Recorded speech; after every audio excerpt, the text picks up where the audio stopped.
Қосарай қаласының тап ортасындағы әкімдік үйінің алдында тәу заманнан бері қала халқы демалатын көлемді саябақ бар.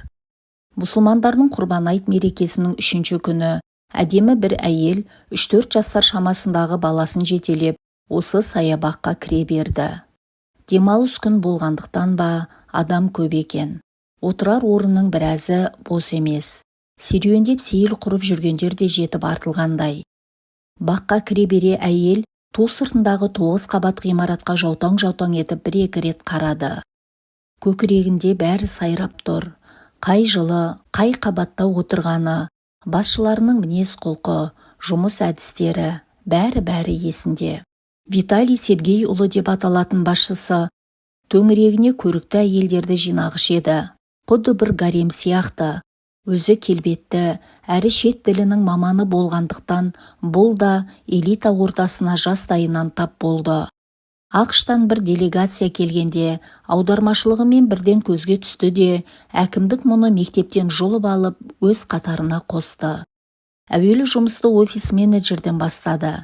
Әйтсе де көбіне іскерлік кездесулерде жүретін. Тіпті аудармашы болмағанның өзінде қонақасыларда қызмет көрсетеді. Басты себеп келбеттілігі, тез тіл табыса алатын сергектігі, тағысын тағылар. Ресми аты жөні Сағила Баймұрат қызы. Кластастары оны еркелетіп Сакуша дейтін. Сол Сакуша баласын жетелеп әрі-бері жүрді де бақтың түпкі жағындағы жалғыз әйел отырған бір бос орынға жайғасты. Анау әйел екеуі ауыздары жыбырлап амандасқандай болды. Әйел 70-ті алқымдап қалған, екі жағы суалып, бетін әжім басқан кексе кісі екен. Екі көзі жаутаңдап, бұған бір, баласына бір қараумен болды. Бұл қарастың мәнін Сакуша бірден түсінді.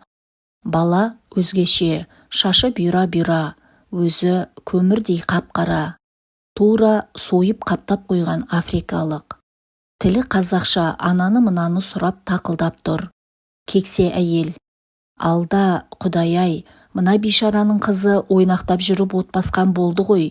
Немересі болуы керек. Анау қара халықтан тапқан шығар, деп ойлады. Сакуша сыр берген жоқ. Үндемей отыра берді. Кексе әйелдің шыдамы таусылды. Қарағым-ай, сұрауға ұялып отырмын. Балаңның түрі өзгешелеу екен, деп күмілжіді. Я, бәйбіше, көрініп тұрған соң несін жасырайын, түрі өзгеше екені рас. Әйтсе де, қазақтың қалпын қанына сіңіріп жатырмын. Есімі Алдан. Мен өмірден алданған, адасқан жанмын. Содан соң атын осылай қойдым. Тек, онысы несі? Деді кексе әйел шошып кетіп. Өзің таптың ба? Я, бәйбіше, өзім. Деп кібіртіктеді Сакуша. Не дейді? Жүзі қара. Оған дәтің қалай барды? Өзің жаста емессің, Құдайдан қорқсаң етті. Кексе әйел шошып кетіп, орындықтың шетіне қарай жылыстай берді. Арада ауыр үнсіздік орнады.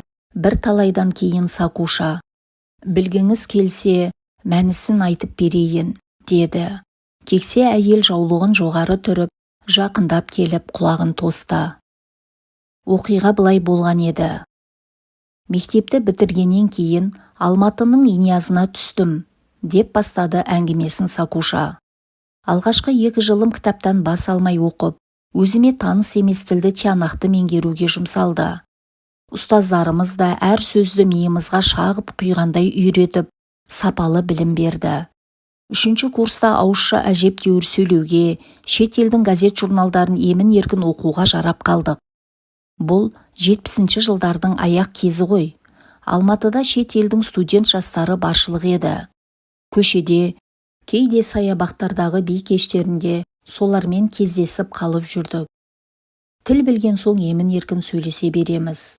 Сырт елден кедей кепшіктің емес, бірыңғай байдың балалары келеді ғой. Олар кереметтей киінеді, ақшалы. Сол жылдары Алматыда джинсы шалбар, бетке жағатын опа далап, француз духиы сияқты ұсақ түйектер көздің құрты болды. Қыз емеспіз бе? Киім кигіміз келеді, әдемі көрінгіміз келеді. Курсымызда аса сұлу 2 қызымыз болды. Оның біреуі Шымқаладан еді. Өзбек ағайындармен шатысы бар ма, білмеймін. Ол соншалық нәзік, мүсінді, нағыз ботагөз қыз. Екінші қызымыз солтүстік жақтан болды. Оның енді дене бітімі естен тандыратын. Өзі аса ашық, спортпен айналысқан, батыл. Мен арқаның бидай өңді дейтін қараторы қызымын ғой. Алматыға келген соң бетім ағарып, кеудем көтеріліп, бөксем жұмырлана бастады. Әу бастан бойшаң, аяғым түзу болатын. Ағылшының ақ джинсыйын киіп, көзімнің айналасына қоңырқай рең беріп, бетіме шамалы опа жаққаннан кейін нағыз сұлудың өзі болып шыға келдім. Шет елдік 2-3 студентпен жақын танысып, ұсақ түйек алып жүретінбіз. Бір күні қыздар, мыналар пәтерге шақырып отыр, көп заттар әкеліпті, өлшеп көрейік, деді. Бопты барайық, дедім мен де елең ете қалып. Пәтерлері даңғарадай кең екен, бір бөлмені затқа толтырып қойыпты. Көзіміз шоқтай жанды. Олар әдетте арзанға, ақшамыз болмай жатса қарызға да бере беретін.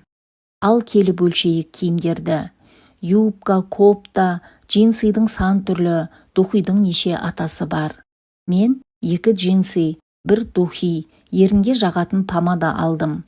Құрбыларым да қарық болып сумкаларын толтырды.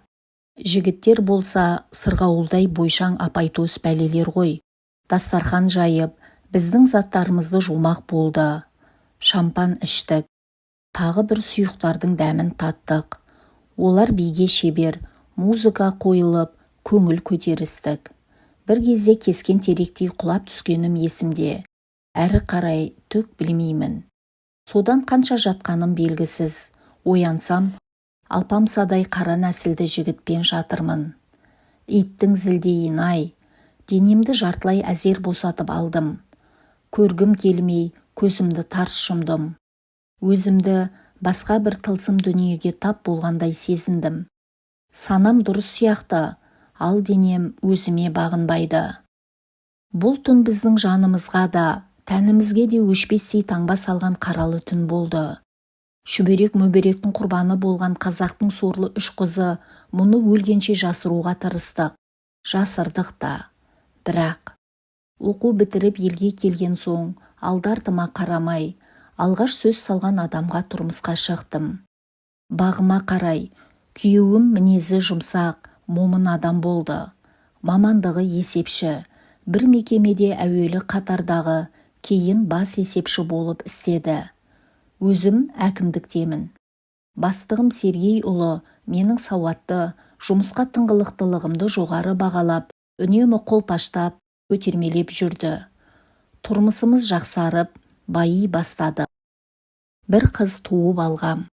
Күйеуімнің бар арманы ұлды болу. Бірақ әкімдіктегі жұмыс кедергі болып, ол арман созылыңқырап кетті. Сөйтіп жүргенде жасымыз да ұлғайып, 40-қа тақап қалдық. Енді шегінетін жер жоқ, тәуекелге барып, бала көтердім. Қазір УЗИ бар ғой, ішімдегімді ұл деп көрсетті. Байымда ес жоқ, асты үстіме түсіп, өбектеп жүр. Өзі атадан жалғыз, әрі аурушаң. Ұрпақ қалсын дейтін шығар. Осы баланы ерекше сағынышпен күтті. Ай күнім жетіп аман есен босандым. Баланың шар еткен дыбысын естігеннен кейін шамалы талықсып кеткен екем. Есімді жиып, баланы әкеп көрсетеді ғой деп күтіп жатырмын. Сестралар зыр қағып жүгіріп жүр. Көз қиығымды салып жүздеріне қарасам, бір түрлі абыржулы сияқты. Балаға бірдеңе болған екен деп жүрегім су ете қалды. Сендерге не болған? Ұлым қайда? Неге көрсетпейсіңдер? Деп айғай салдым. Қазір дегендей болды біреуі. Жүзінен мысқыл ма, кекету ме, әйтеуір бірдеңенің нышаны жалт еткендей. Мосқалда орыс қатын құндақтаулы баланы қолыма ұстата салып, бетіме таңырқай қарады. Баланың бетін ашып қалсам, қап-қара бірдеңе. Естерің дұрыс па? Менің баламды ауыстырып жібергенсіңдер ме? Деп баж ете қалдым. Жоқ, бала сіздікі, деді қатын. Мен перзентхананы басыма көтеріп шыңғырып жатырмын. Жоқ, меніңкі емес. Жоқ, жоқ, Құдай-ау, сақтай көр, сонда қалай болғаны, деді манадан бері Сакушаның әңгімесін ұйып тыңдап отырған кексе әйел. Я, бәйбіше, бұл адам айтса сенгісіз сұмдық жағдай болды. Сакуша кемсең-кемсең етіп көзінің жасын сығып алды. Арада 16 жыл өтті ғой, 16 жыл. Психолог дәрігердің айтуынша, менің жатырымда баяғы негірдің ұрығы қалып қойған. Өзіне қолайлы сәт туғанда, ол менің ұрығыммен будандасқан. Міне, гәп қайда жатыр. Күйеуім де, қызым да менен безіп теріс қарап кетті. Елдің бәрі баланы мен шетелге барып жүргенде, немесе олар келгенде ойнастан тапты деп шешті. Мұндай қорлыққа шыдау қиын. Баланы өлтіргім келді. Ваннадағы суға тұншықтырдым. Екі қолы ербеңдеп, қақалып шашалып, су астынан өзіме бақырайып қарағанда, иманым ғасыл болып, қайта суырып алдым. Бейшара, зәресі ұшқаны сондай, мойнымнан тасқып құшақтап, кеудеме жабысты да қалды.